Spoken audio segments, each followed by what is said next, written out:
दोस्तों, क्या आप लोगों की चादर भी ख़राब हो जाती है? बार बार सही करते हैं, फिर ख़राब हो जाती है, फिर ख़राब हो जाती है। बच्चे हर वक्त इसके ऊपर उछलते रहते हैं, जिसकी वजह से बार बार सही करने के बावजूद भी हमारी जो चादर है ख़राब हो जाती है, और ये ख़वातीन के लिए बहुत ही बड़ा मसला है। तो इसलिए आज मैं इसका हल लेकर आ गई हूँ। बहुत ही आसान से 4 टिप्स आपके साथ शेयर करूँगी, जिससे आप अपने घर की चादर जो है मिनटों में सही कर सकते हैं। पहली बात तो वो ख़राब होगी नहीं, और अगर हो भी गई तो आप मिनटों में उसको सही कर सकते हैं। तो यहाँ पे आप देख सकते हैं चादर जो है मेरी बिल्कुल ख़राब सी पड़ी हुई है, और इस पे सलवटें आई हुई हैं। तो बच्चे जब भी उछलते कूदते हैं तो वो हमारी जो इतनी देर की मेहनत है मिनटों में पानी फेर देते हैं, और हमारी जो चादर होती है बेडशीट की वो इधर से उधर हो जाती है।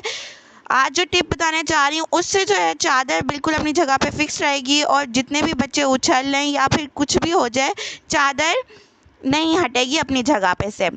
तो यहाँ पे अपनी वीडियो का आगाज़ करते हैं। पहले तो आप जल्दी से चैनल को सब्सक्राइब कर लें, क्योंकि मैं ऐसे ही टिप्स एंड ट्रिक्स आपके साथ शेयर करती हूँ।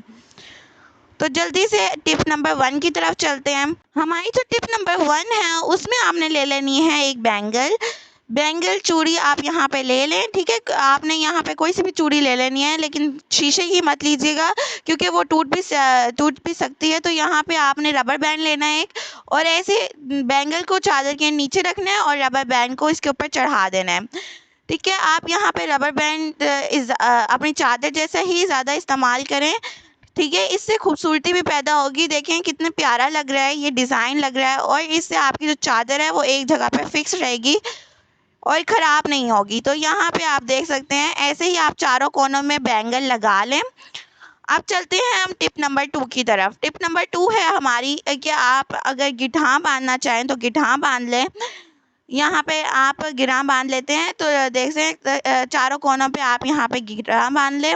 तो जल्दी में जब हम होते हैं तो यहाँ पे बैंगल वगैरह हमें नहीं मिल रही होती, तो ये भी बहुत आसान सा तरीका है। नोट लगा लें आप चारों कोनों पर, और फिर अपनी सारी चादर है वो बेड के अंदर कर दें। ये भी बहुत ही फ़ायदेमंद है टिप, और मैं इसको बड़ा इस्तेमाल करती हूँ। तो अगर अच्छी लगी हो तो जल्दी से जाके लाइक कर दें वीडियो को। तो चलते हैं टिप नंबर 3 की तरफ। अगर आपको नोट लगाने नहीं आती है और आपकी जो गिरा है बार बार खुल जाती है, तो आप यहाँ पे रबर बैंड यूज़ कर सकते हैं। रबर बैंड इसको चादर के चारों तरफ रबर बैंड बांध दें और चादर को इस बेड के अंदर कर दें। ये भी बहुत आसान सी टिप है, ये भी आप कर सकते हैं। अब टिप नंबर 4 है जो हमारी, वो है बक्सुआ पिन। बक्सुआ पिन, सेफ्टी पिन जिसको हम कहते हैं, यहाँ पे आप चारों कोनों पर बड़ी वाली सेफ्टी पिन लेकर और बेड के जो मैट्रेस होता है उसके अंदर लगा दें। ऐसे भी आपकी चादर है जो बिल्कुल भी नहीं सरकेगी और आपकी चादर फिक्स रहेगी। टिप नंबर 4 है हमारी जो मेन टिप है, यहाँ पे आप अपनी बेडशीट पर लास्टिक लगा लें, ठीक है। चारों कोने पर आप ऐसे लास्टिक लगवाएंगे और इसके मैट्रेस के अंदर ऐसे करके डालेंगे। तो मैट्रेस के अंदर हम इसको चढ़ाएंगे ना, तो हमारी जो चादर है बिल्कुल ही फिक्स रहेगी, और जितना भी बच्चे उछल लें इसके ऊपर कुश्ती कर लें, लेकिन कुछ नहीं होने वाला, चादर फिक्स ही रहेगी। तो आगे मज़ीद टिप्स मैं आपको अगली वीडियो में बताऊंगी। तो जल्दी से चैनल को कर लें सब्सक्राइब, ताकि आपके पास मेरी अगली वीडियो भी पहुँच सके। वीडियो अच्छी लगी हो तो लाइक कर दीजिएगा। अगली वीडियो में मिलते हैं, जब तक के लिए खुदा हाफिज़।